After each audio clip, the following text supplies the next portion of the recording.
فرمایی ان اخلصناهم بخالصة الذکر الدار،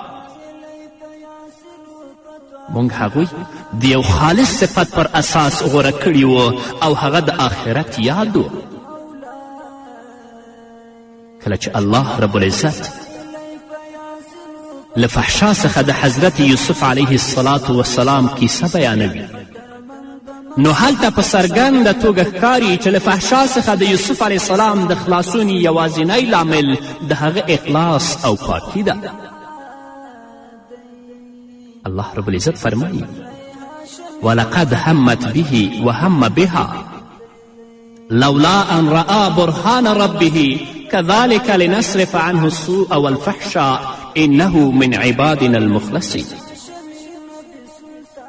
الله رب العزت فرمایي هغه ښځه د هغه خواته ورمخکې شوه او یوسف علیه السلام به هم د هغې لورې ته ورمخکې شوی وای که د خپل رب برهان یې نه وای لیدلی.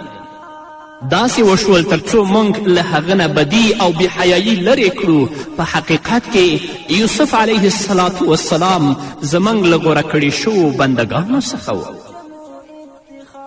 قدرمنو اوریدونکو، که یوسف علیه السلام مخلص نه وای نو له فحشا څخه یې ځان نشو ژغورلی، ځکه یوسف علیه السلام مخلص و او په خپل اخلاص سره د خپل زړه ساتنه او پالنه کړې وه، نو فحشا ته کله هم نه نږدې کېده.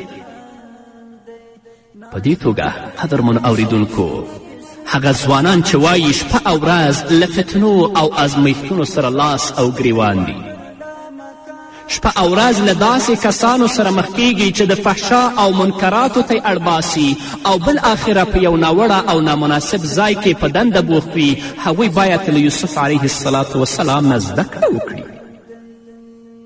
موږ دغه کسانو ته سپارښتنه کوو چې د حضرت یوسف علیه السلام نه دې زده کړي او خپل زړونه دې صرف د خدای لپاره پاک کړي، د خدای لپاره دې ژوند وکړي. که دا کار وکړه نو له شک پرته چې الله به یې همغسې وژغوري لکه چې یوسف علیه السلام الله ژغورلی و.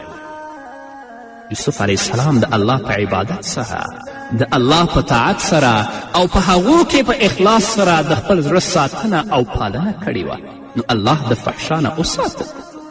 الله رب العزت فرمایی كذلك لنصرف عنه السوء والفحشاء انه من عبادنا المخلصین.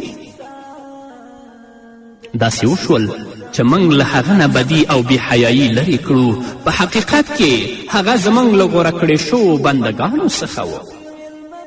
نو راځئ قدرمنو اوریدونکو، ځوانانو ورونو او خویندو، چې د خپلو زړونو پالنه او ساتنه د الله په عبادت او په اخلاص سره وکړو، تر څو الله رب العزت زموږ په اخلاص سره موږ د منکراتو، د فجایعو او د فسادونو نه وژغوري. حضرت موسی علیه السلام هم د اخلاص په مټو وکړی شول چې خدای ته نږدې شي او لومړی مقام خپل کړي. الله رب العزت په اړه فرمایي واذکر فی الکتاب موسی انه کان مخلصا وکان رسولا نبیا. او په دې کتاب کې د موسی علیه السلام یادونه وکړه، یعنی په قرآن کې د موسی علیه السلام یادونه وکړه. هغه د خدای یوه غوره کړی شوی شخص او پیغمبر و. ډیره حیرانونکې خبره خو دا ده چې ابلیس د الله تعالی له مخلصو بندګانو پرته په ټولو انسانانو کې نفوذ لري.